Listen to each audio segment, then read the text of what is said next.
Assalamualaikum dan selamat sejahtera. Salam sejarah at ICT. Hari ini kita akan melihat sejarah Tingkatan 5 membina kesejahteraan negara, bahasa Melayu sebagai bahasa ilmu dan bahasa perpaduan.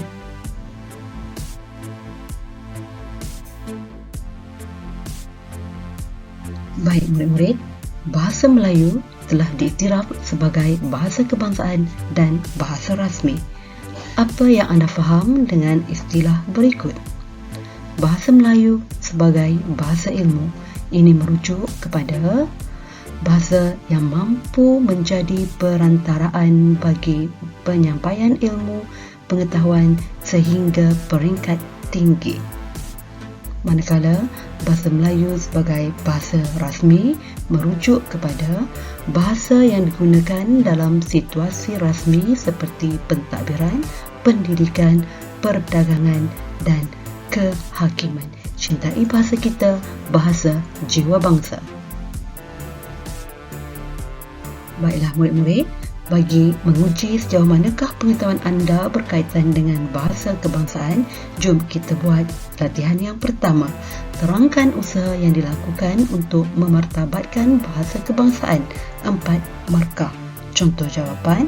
Usaha yang dilakukan bagi memartabatkan bahasa kebangsaan adalah melalui Akta Bahasa Kebangsaan. Selain itu, dijadikan sebagai bahasa rasmi pentadbiran. Seterusnya, memperkasakan bahasa Melayu dalam sistem pendidikan, juga menubuhkan UKM sebagai pusat ilmu. Selanjutnya, melalui peranan DBP sebagai pusat perkembangan bahasa kebangsaan. Seterusnya, kita tengok pula contoh latihan yang kedua. Jelaskan bagaimana Akta Bahasa Kebangsaan dan bahasa rasmi pentadbiran mampu memartabatkan bahasa tersebut. Contoh jawapan. Akta Bahasa Kebangsaan mampu memartabatkan bahasa kebangsaan melalui penggubalan undang-undang yang dikenali sebagai Bahasa Melayu atau Akta Bahasa Kebangsaan. Akta ini telah digubal di bawah Perkara 152 Perlembagaan Persekutuan Malaysia. Ia mula dikuatkuasakan pada 1 Julai 1971. Seterusnya, akta ini membolehkan pihak yang ingkar peraturan dikenakan tindakan undang-undang. Seterusnya, menjadikan bahasa kebangsaan sebagai bahasa rasmi pentadbiran turut membantu usaha memartabatkannya kerana menjadi salah satu unsur penggerak jentera pentadbiran negara. Selain itu, bahasa Melayu merupakan alat komunikasi rasmi dalam pelbagai urusan di kementerian dan jabatan kerajaan. Ini menjadikan bahasa Melayu digunakan sepenuhnya dalam urusan mahkamah pada tahun 1990.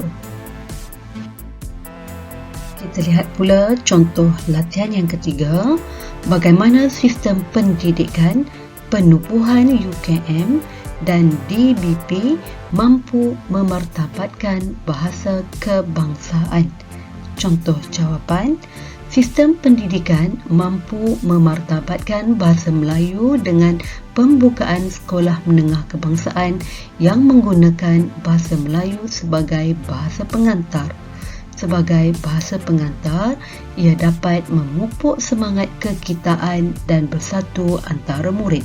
Selain itu, bilangan guru terlatih bahasa Melayu ditambah di sekolah menengah kebangsaan dan guru khas untuk sekolah menengah jenis kebangsaan bagi memastikan bahasa Melayu dimartabatkan.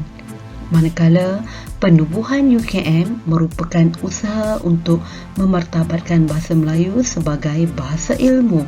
Oleh itu, UKM memperkenalkan pengajian pelbagai jurusan dan bidang kursus dalam bahasa Melayu.